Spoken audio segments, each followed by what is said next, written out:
మరి నాకైతే మా మిత్రుడు, మా తిరుపతి మిత్రుడు 1 సంవత్సరం కాలం రాష్ట్రానికి ముఖ్యమంత్రిగా ఉంటాడన్న నమ్మకం లేదు. భారతీయ జనతా పార్టీ మింగేసినా మింగేస్తుంది ఆయన్ని. నితీష్ కుమార్ని మింగినట్టే ఈయన్ని మింగేదానికి అవకాశాలు 90% ఉన్నాయి. ఎవరు ముఖ్యమంత్రో ఏందో అయితే నాకైతే తెలియదు.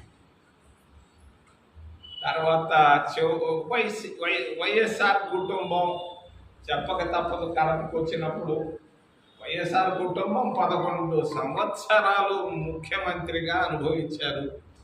మరి ఏముంది కడపలో? ఏమన్నా సాధించారా?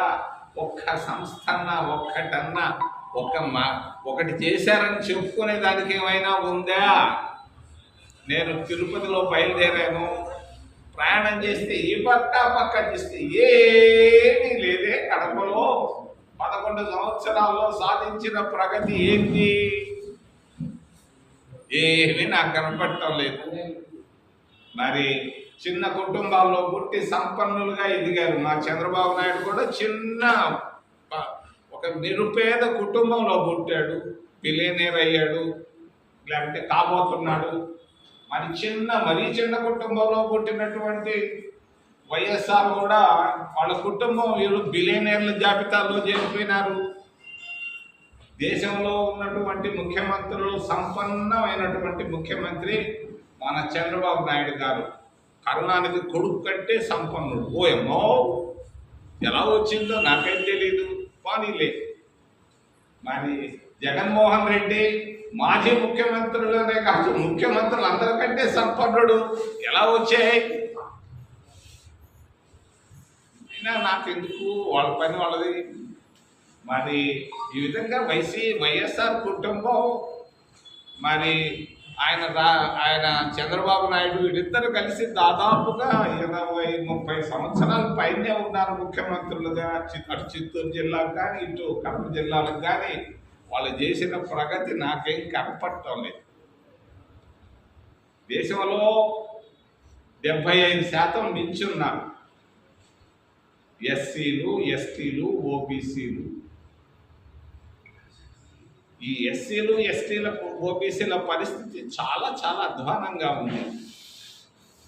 మేము కాంగ్రెస్ పార్టీ ఇచ్చినటువంటి రిజర్వేషన్లు ఆ 15% ఎస్సీలకి, ఆ 7.5% ఎస్టీలకి, ఆ 27% ఓబీసీలకి ఇచ్చాం.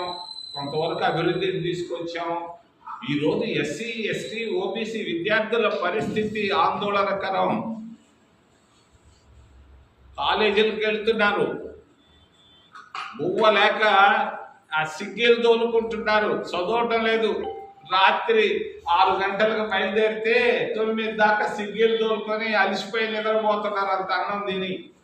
చదువుకోవాల్సిన విద్యార్థులు ఓబీసీలు, ఎస్సీలు, ఎస్టీలకు స్కాలర్షిప్లు రావటం లేదు. నేను విద్యార్థిగా ఉన్నప్పుడు 19 సంవత్సరాల వయసులో క్యూలో నిలబడి ఇందిరాగాంధీ దగ్గర 10 సార్లు నిలబడి ఫుల్ మెస్ ఛార్జీని నేను తీసుకొచ్చాను. వెంకటరావు గారు ముఖ్యమంత్రిగా ఉన్నప్పుడు ఆయన చెప్పాడు, నా చేతుల్లో లేదు, ఢిల్లీకి పో అంటే పోయాను. 10 సార్లు పోయాను. బాటం శ్రీరామూర్తి సాంఘిక సంక్షేమ శాఖ మంత్రిగా ఉన్నప్పుడు చేతులు ఎత్తేసారు వాడు. నేను తీసుకొచ్చాను ఫుల్ మెస్ ఛార్జీలు. చాలా మందికి తెలియదు, నేను చెప్పుకునే అలవాటు లేదు. విద్యార్థిగా సాధించుకొని వచ్చాం. ఆ స్కాలర్షిప్లు లేవు ఈరోజు.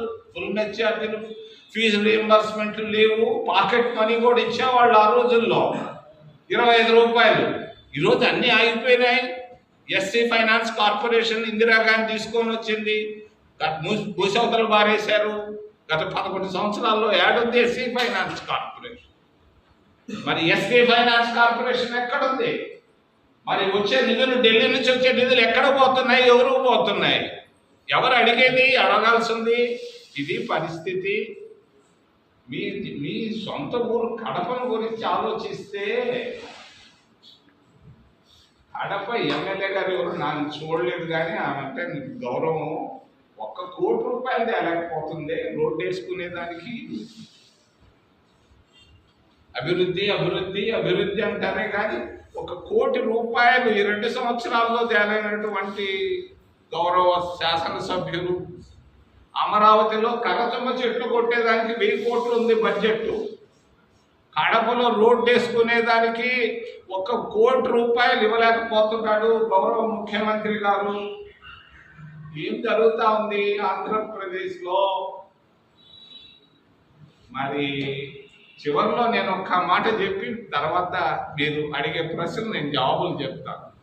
కాంగ్రెస్ ప్రభుత్వం రావడం ఖాయం 29లో. నన్ను అడిగాడు మొన్న 4 రోజుల నాడు రాజీవ్ గాంధీ, రేవంత్ రెడ్డి అందరి సమక్షంలో, ఎప్పుడు వస్తుంది కాంగ్రెస్ పార్టీ అధికారంలోకి ఆంధ్రప్రదేశ్లో అంటే నేను కరాఖండిగా చెప్పాను 29లో. తర్వాత ఏదో అన్నీ చెప్పాను, ఎట్లా అంటే అన్నీ చెప్పాను. అవి మీకు చెప్పదలుచుకోలేదు నేను.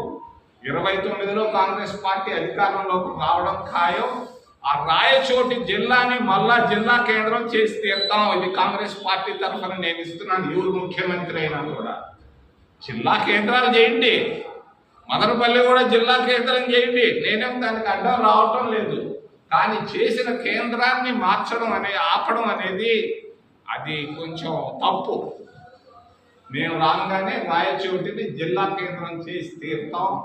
మరి అంతేకాదు, కనీసం 10,000 మందికి ఉద్యోగాలు ఇచ్చే పరిస్థితులు లేవు కడపలో. నేను వచ్చినప్పుడు నేను మాట్లాడాను మైక్రోసాఫ్ట్ గురించి.